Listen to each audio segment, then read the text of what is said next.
This is Mac OS Ken. A sign of a September event, Barron's on big tech and the regulators, and a not-so-shocking revelation around the Epic fight.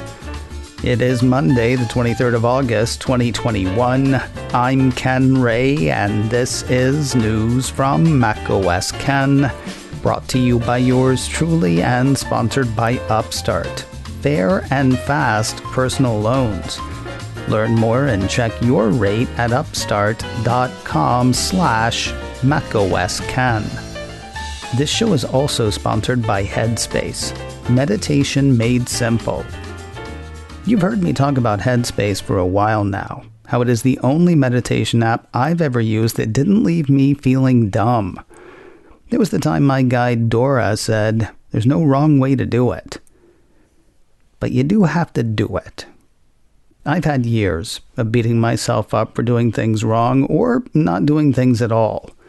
A couple of months ago, I fell out of the Headspace habit for a few weeks, which presented an excellent opportunity to beat myself up, which is exactly what I need Headspace for, to stay focused and to keep myself from doing that. I'm happy to say I've been going pretty solid again for the last month. I might miss a day or two, but that's okay. What's great is it's still there for me, right there on my phone. You can work the basics program, you can access an SOS meditation to deal with a particularly difficult moment, you can listen to guided meditations to help you sleep, you can learn habits and tools to help you outside of the meditations, and yes, if you need to, you can start again. You deserve to feel happier, and Headspace is meditation made simple. Go to headspace.com/macosken. That's headspace.com/macosken for a free 1-month trial with access to Headspace's full library of meditations for every situation. This is the best deal offered right now. Head to headspace.com/macosken today. Have you noticed how heavy Apple news and tech news have gotten lately? With the regulatory stuff and the cries of Apple scanning our phones and the seemingly endless parade of lawsuits? We've got a lot of those stories today, but let's start with something fun. It looks like Apple is getting ready for its next media event. I know that seems like a given the time of year, but there's actually a sign of activity. Apple Insider says the sign comes in the form of an updated Twitter profile. Lisa Jackson, Apple VP of Environment, Policy, and Social Initiatives, changed her profile pic on the service. According to the piece, the setting for Jackson's impromptu image is of a set that regularly appears in Apple event presentations, consisting of a circular room with concentric circles in the ceiling. The white space is a number of cases on wheels, the type typically used to house broadcast or concert equipment, alongside lights and other gear. Apple Insider reads the image as a tease that recording for the September event has happened. I mean, it's not like we didn't know that was going to happen. With signs of a fourth wave of COVID-19 swelling around us, you kind of knew the tech press would not be getting physical invitations. That said, it is neat to see production underway. Now, based on nothing except a glance at the calendar, I'm thinking we can expect the powers that be to push play on the event either Tuesday the 7th of September or Tuesday the 14th, with orders for iPhones and other devices kicking off on Friday the 10th or Friday the 17th.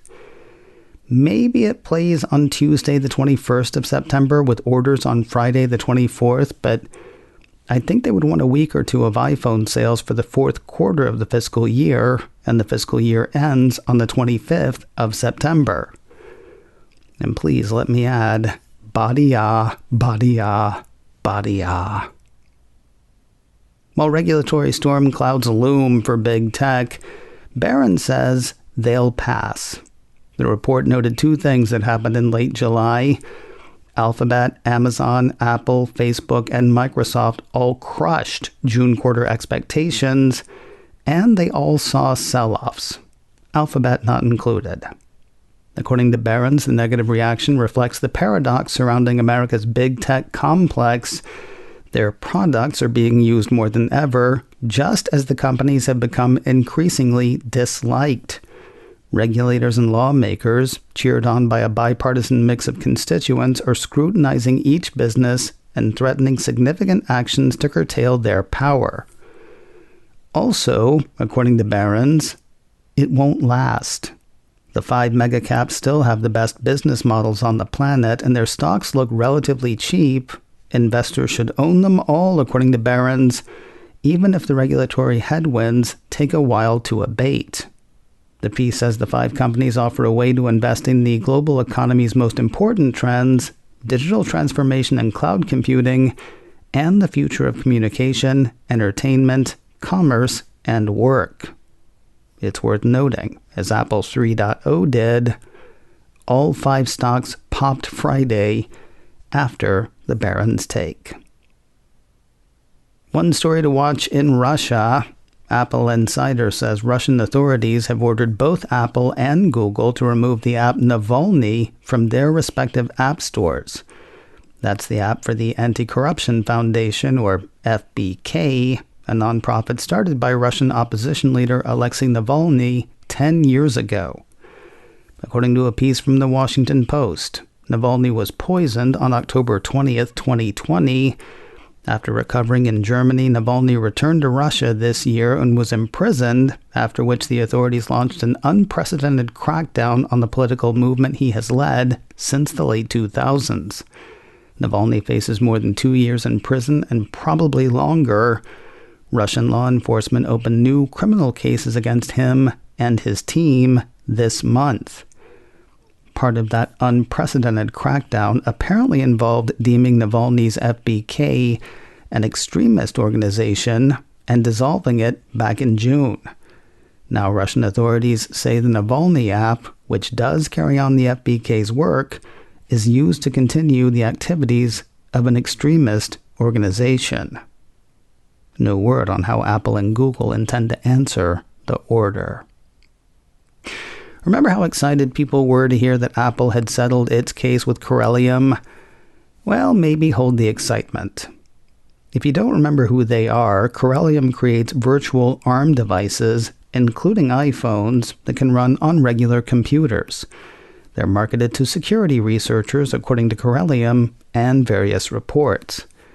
A couple of weeks ago, a piece from the Washington Post said Apple had sued Corellium for copyright violation and violation of the Digital Millennium Copyright Act.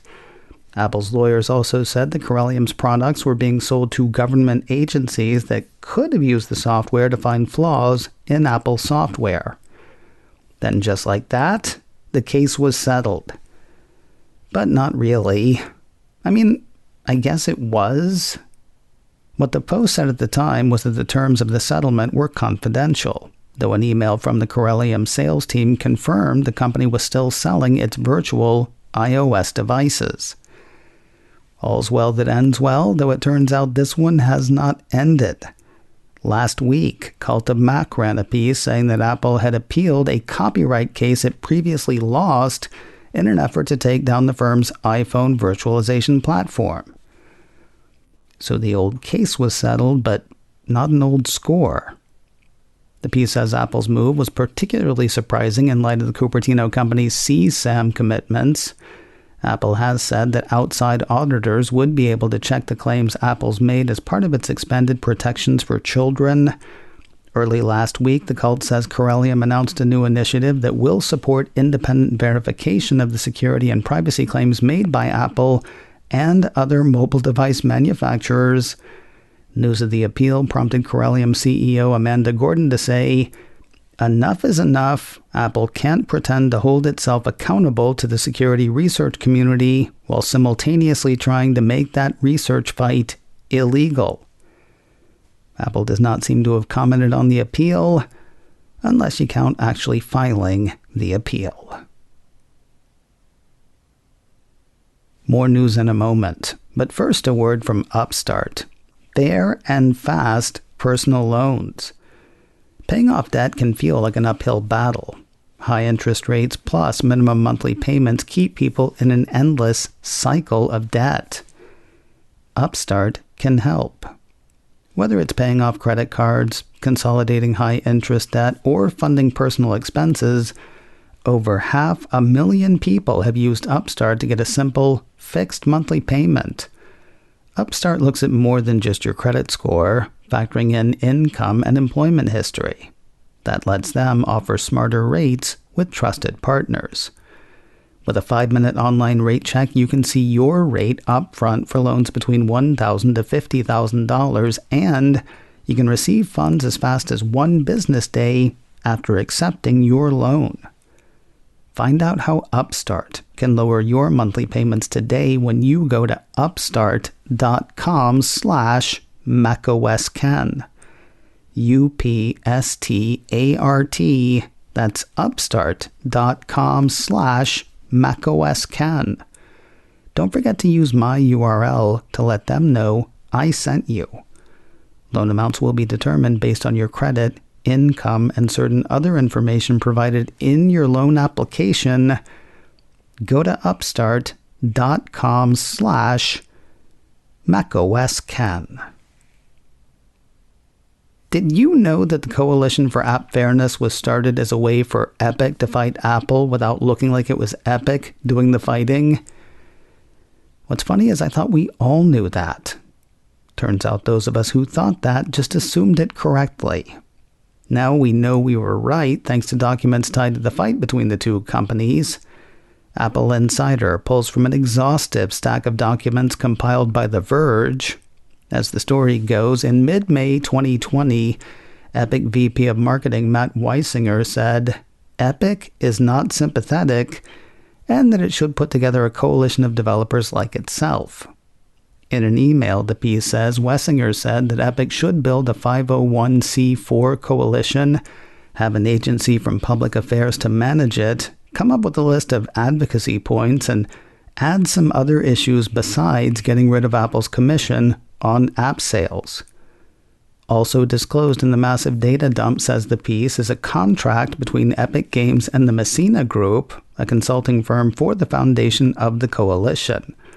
While it said the coalition should be discrete from Epic, the day-to-day operations of the coalition will be fed through Epic's head of marketing.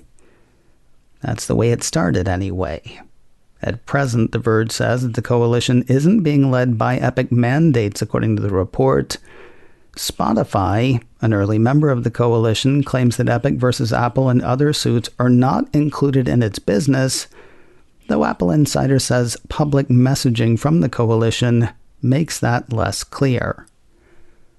So, an unsympathetic Epic has an idea to put together a few other developers, dress up a message with points adjacent to what they really want, which is elimination of the commissions paid to the App Store. Epic picks a fight with Apple in mid-August. The Coalition for App Fairness launches in late September. But it's all for the greater good and has nothing to do with Epic not wanting to pay Apple and Google 30%. By the way, I know why I thought we knew this. Because we did. Or at least we heard it was going to happen. Quoting this show a year ago, Apple Insider highlights a report from The Information that says Epic Games either is working on or has worked on building a coalition of Apple critics. It's unclear which companies are in this coalition. While it seems Spotify may have known of the moves Epic was about to make the week they happened, the report says the streaming music service was not yet part of the coalition as of the week they happened. As for why such a coalition, the piece says, one unnamed source described the effort as a means to steer public perception of the iPhone maker. That was from macOSKen, the 18th of August, 2020. While we await a ruling here in the States, Apple and Epic have a date in an Australian court. iMore says the two sides are set to face off for a 6-week hearing starting the 28th of November, 2022. That's not long from now in human terms, though it is an epoch and a half in internet terms. We might have been through 2 metaverses by then. And finally today, it seems needless to say, but Apple is not into a lot of the potential outcomes to come from increased regulation or a potential loss to Epic in their various suits. Mac Rumors writes up a long interview Apple CEO Tim Cook and the Australian Financial Review had, addressing the possibility of sideloading or accommodating third-party app stores for iPhone and iPad. Apple CEO said he thinks doing that would be building a backdoor into Apple's operating systems.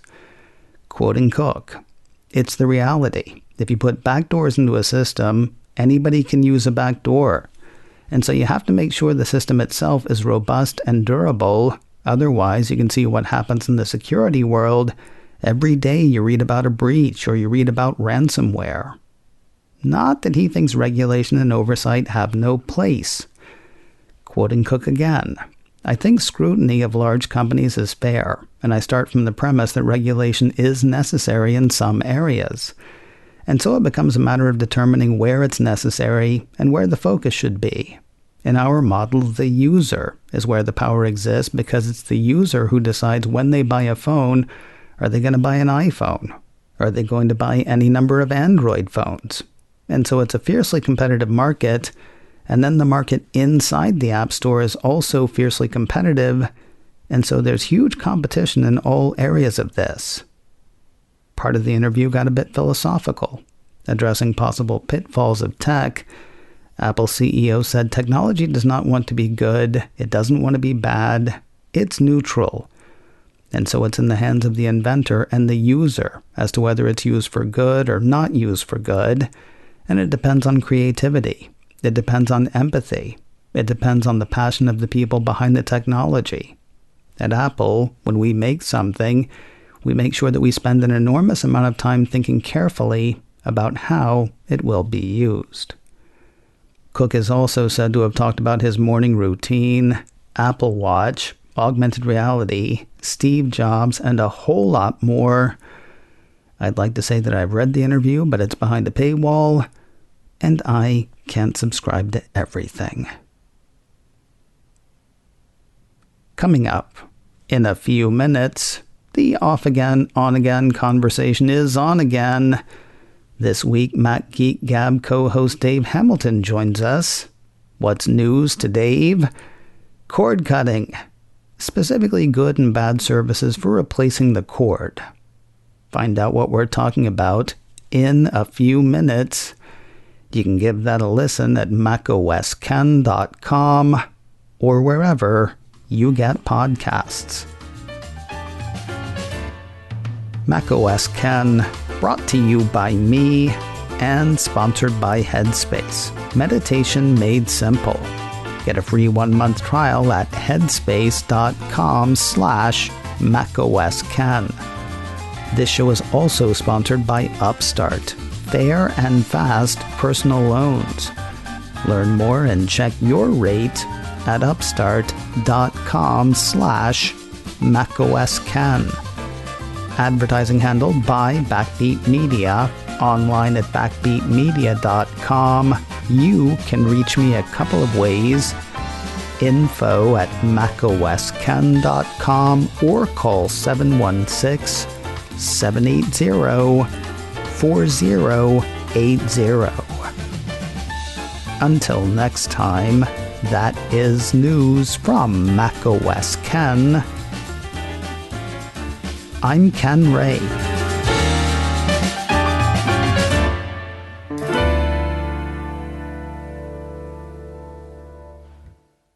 Ciao.